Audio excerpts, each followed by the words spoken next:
Good morning. Vijayanagar साम्राज्य। विजयनगर साम्राज्य की स्थापना हरिहर एवं बुक्का ने 1336 ईस्वी में की थी। इसके पिता संगम के नाम पर इसका वंश संगम वंश रखा था। अपने पिता के नाम पर यह संगम वंश रखा था, कहलाया था। हरिहर एवं बुक्का कामपल्ली राज्य के मंत्री थे। कामपिलई राज्य के मंत्री थे। मोहम्मद तुगलक ने जब कामपिलई को विजित किया था, तुगलक वंश ने जब कामपिलई को विजित किया था, तब हरिहर और बुक्का उसकी बंदी बना लिया गया था। समझे? इन्होंने इस्लाम धर्म स्वीकार कर लिया। किसने? हरिहर और बुक्का ने। बाद में उन्हें तुगलक सेनापति के रूप में दक्षिण भेज दिया गया। देखिए, जैसे ही उन्हें इस्लाम धर्म स्वीकार कर लिया हरिहर बुक्का ने, तो उसे कहा कि चलो अब तो अपना आदमी हो गया, इसको दक्षिण में भेज देते हैं। हरिहर बुक्का तुगलक सेना के साथ कामपिलई गए और उन्होंने कामपिलई विद्रोह का दमन किया। कामपिलई में जो विद्रोह हो रहा था उसका दमन किया। कौन? हरिहर बुक्का। अंत में एक संत विद्यारण्य ने, संत मिला उसको, हरिहर बुक्का को, विद्यारण्य नाम था, के प्रभाव में आकर पुनः हिंदू बन गया। अब फिर से हिंदू बन गया। क्या बढ़िया बात है। अब विजयनगर को स्थापना करने के लिए हरिहर बुक्का ने अपने गुरु विद्यारण्य तथा वेदों के प्रसिद्ध भगवान भाष्यकार सायन से दीक्षा ले ली। देखिए क्या हुआ कि जब उसको विजित कर लिया था कामपिलई को तुगलक ने, तब इसको बंदी बना लिया। तो कहा भाई हम तो मुस्लिम बन जाएंगे। तो कहा कि मुस्लिम बन जाओगे? बोला जी हम मुस्लिम बन जाएंगे। तो कहा कि ठीक है, मुस्लिम बन जाते हो तो तुम अपना आदमी हो, जाओ जी दक्षिण में जो विजय हुआ है उसको जीत के आओ, जाओ। तो वहाँ गया और जैसे जीत लिया तो कहा कि अब हम हिंदू बन जाएंगे। कहा कि अरे कहाँ, अब हिंदू बन के साम्राज्य की स्थापना कर दिया। विद्यारण्य मिला उसको गुरु, कहा तुम हिंदू बन जाओ। इस तरह से विजयनगर साम्राज्य की स्थापना हो गई। समझे? अब देखिए इस साम्राज्य के 4 वंश हुए, 4 गो वंश हुए। संगम, कौन कौन हुए? संगम पूछ देता है कौन कौन वंश है? संगम, शुलुक, तुलुक, आर्वेडु। समझे? लगभग 300 वर्षों तक शासन किया, कोई रोक ठोक नहीं किया। अब विजयनगर साम्राज्य की राजधानी क्रमशः अनेंगोड़ी, विजयनगर, बेनगोड़ी तथा चंद्रगिरी थी। इस तरह का राजधानी बना। अनेंगोड़ी, विजयनगर, बेनगोड़ी और चंद्रगिरी, सब वंश अपना अपना राजधानी बनाते गए। 1352 से 53 ईस्वी में हरिहर बुक्का ने मथुरा विजय हेतु दक्षिण सेना भेजा था। हरिहर बुक्का ने मथुरा के विजय करने के लिए 2 सेना भेजे थे। 2 सेना कौन कौन थे? कुमार सावल के नेतृत्व में तथा दूसरी कुमार कंपन के नेतृत्व में। दोनों व्यक्ति वैसा ही थे, एक सावल था एक कंपन था। कुमार सावल और कंपन के नेतृत्व में 2 सेना भेजा। कुमार कंपन अड़ियार ने मदुरई को जीतकर उसे विजयनगर में मिला लिया। कुमार कंपन जो है अड़ियार नाम था, अड़ियार वंश के था, और उसने मदुरई को जीता और उसे मिला लिया विजयनगर में। ठीक है। उसकी पत्नी गंगा देवी ने अपने पति की विजय का अपने ग्रंथ मदुरा विजयम में लिखा है। उसकी पति गंगा देवी थी, किसका? तो कंपन का। और उसने लिखा है, किताब लिखा है मदुरा विजय। तो मदुरा विजय किसने लिखा है? तो गंगा देवी। गंगा देवी किसकी पत्नी थी? तो कुमार कंपन के। कुमार कंपन किसका सेनापति था? तो हरिहर फर्स्ट का। ठीक है। सचित वर्णन किया है। कुमार कंपन बुक्का राय प्रथम का पुत्र था। देखिए बुक्का राय प्रथम का पुत्र था। इन लोगों ने अपना जो भी नाम रखा अपने पिता के नाम पे रखते चला गया। 1377 ईस्वी में बुक्का की मृत्यु के बाद उसका पुत्र हरिहर द्वितीय ने 1377 से 1404 ईस्वी तक सिंहासन पर बैठा। उसने महाराज धीराज की उपाधि धारण कर लिया। उसने कनारा, मैसूर, चित्रनापल्ली, कांची आदि प्रदेशों को जीता। श्रीलंका के राजा राजस्व वसूल किया। हरिहर द्वितीय की सबसे बड़ी सफलता पश्चिम में बहमनी साम्राज्य के बेलगांव और गोवा छीनना था। देखिए हरिहर के जो सबसे बड़ी सफलता था, पश्चिम से बेलगांव को और गोवा दोनों को छीन लिया। समझे? वह शिव के विरूपाक्ष रूप का उपासक था। विरूपाक्ष रूप के उपासक था, शिव के उपासक था, शैव धर्म का मानने वाला। चंद्रगिरी के समाप्त नरसिंह सुलभ ने संगम वंश के अंतिम शासक पौड़देव राय पदच्युत कर दिया, उसे हटा दिया और 1485 ईस्वी में सिंहासन पर अधिकार कर लिया एवं नवीन राजवंश की स्थापना किया, जिसको सुलभ वंश की स्थापना कहते हैं। वीर नरसिंह ने नरसिंह सुलभ के पुत्र इम्माड़ी नरसिंह सुलभ वंश का अंतिम शासक बना। 2 पदच्युत करके सिंहासन पर अधिकार कर लिया था। समझे?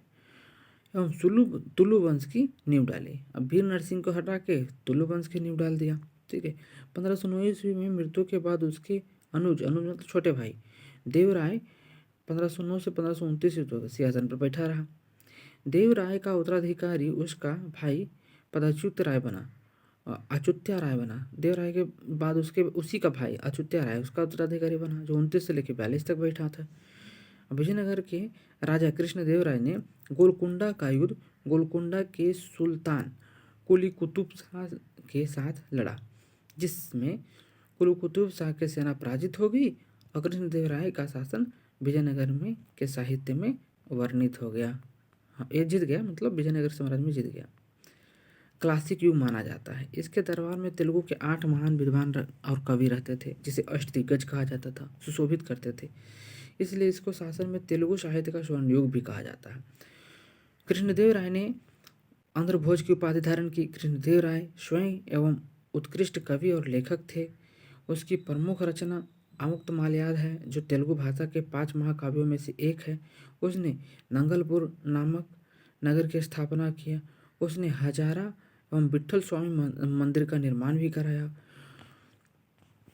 हजारा और विट्ठल स्वामी मंदिर का निर्माण किया। उसके साथ समय में पुर्तगाली यात्री डोमिंगो पायस विजयनगर में साम्राज्य में यात्रा किया था। डोमिंगो पायस जो था विजयनगर साम्राज्य में यात्रा किया था। बाबर ने अपनी आत्मकथाओं में कृष्णदेव राय को भारत का सबसे शक्तिशाली शासक बताया है। बाबर बताया इसको, ऐसा बात नहीं है। फारसी राजदूत अब्दुल रज्जक संगम वंश के सबसे प्रतापी शासक देवराय द्वितीय के शासनकाल में आया था। जो संगम वंश के अब्दुल रज्जाक जो था, संगम वंश के देवराय द्वितीय के शासनकाल में आया था, वो भारत आया था, समझे।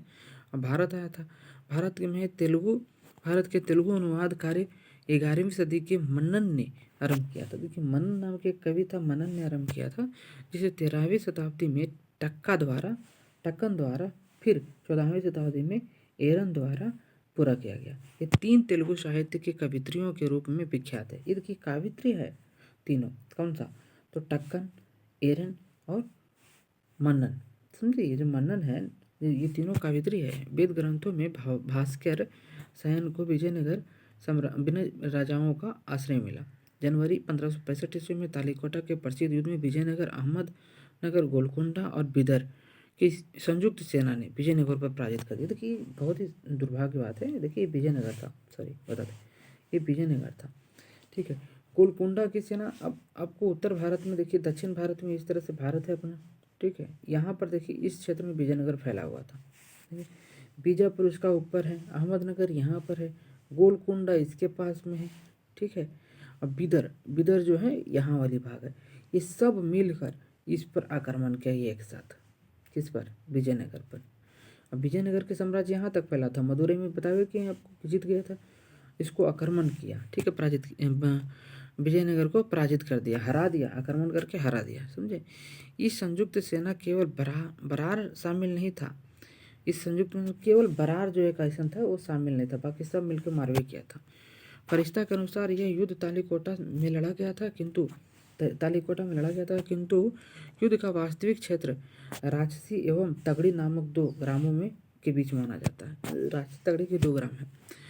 तालीकोटा के युद्ध के समय विजयनगर का साम्राज्य सदाशिव राय 1542 से 1570 ईस्वी था, किंतु वास्तविक शक्ति उसके मंत्री राम राय के हाथों में था।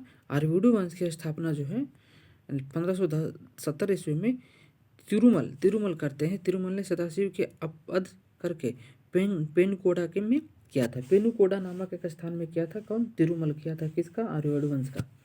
इसका उत्तराधिकारी रंगा प्रथम था, किसका, उत्तराधिकारी आर्युडु वंश का जो पेनुकोडा जो था ना, उसका, तिरुमल का उत्तराधिकारी था।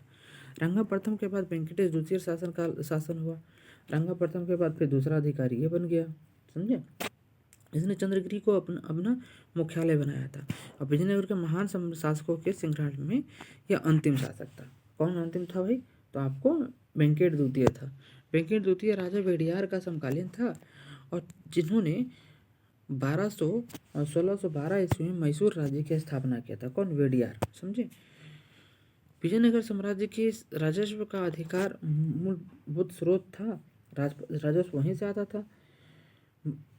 भूमि का भली भांति सर्वेक्षण किया जाता था। सामान्यतः भू राजस्व का दर उपज 1/3 अंश से होकर 1/6 तक था। इसका निर्धारण भूमि की श्रेणी और फसल की उत्कृष्टता के आधार पर किया जाता था। शिष्ट राय रेखा नामक एक राज्य एवं आयकर प्रमुख स्रोत था। शिष्ट क्या था? एक राय रेखा था जो आय का प्रमुख स्रोत था। केंद्रीय राजस्व विभाग को अठावने यानी कि अवस्था या अवथन कहा जाता था। हम्पी के खंडर वर्तमान में उत्तरी कर्नाटक के अवस्थित विजयनगर साम्राज्य के प्राचीन राजधानी का प्रतिनिधित्व करते हैं। विजयनगर काल में बिना विरूपाक्ष मंदिर यहीं पर स्थापित था। हम्पी यूनेस्को की विश्व विरासत स्थल की सूची में शामिल किया गया है। विठल स्वामी मंदिर हम्पी का निर्माण विजयनगर साम्राज्य के तुलु वंश के महाप्रतापी राजा कृष्णदेव राय 1509 से लेकर 29 में करवाया था। इस मंदिर में विस्तृत 36 दक्षिण स्तंभ संगीतमय स्वर से निकलती है। देखिए कह रहा है कि 56 को जो संगीतमय स्तंभ है जिससे एक स्वर निकलते रहता है हमेशा।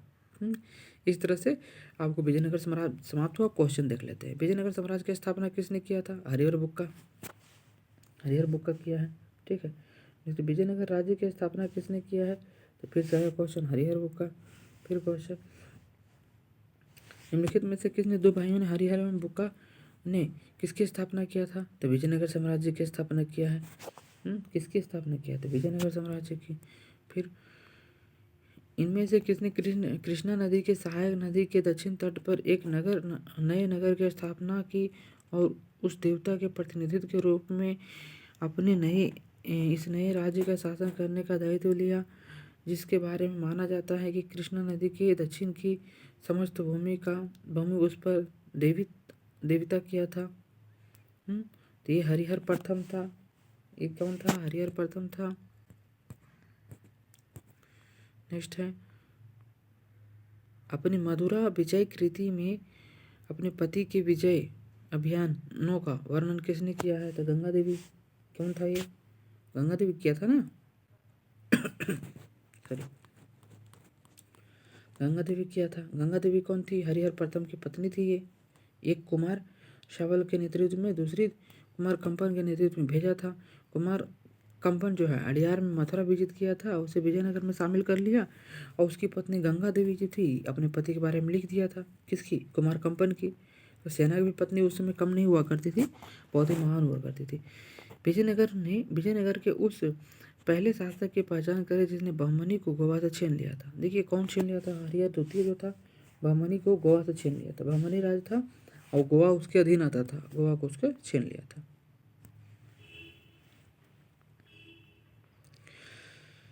नेक्स्ट क्वेश्चन है। ठीक है दोस्तों, आज यहीं तक रहने देते हैं। Thank you, bye bye. Channel को अगर लाइक शेयर सब्सक्राइब कीजिए ना सर, और इस तरह की वीडियो देते रहेंगे आपको। आप लोग व्यू कम जाता है, बढ़ाइए। 5K के व्यू जाना चाहिए, 50K का। Thank you.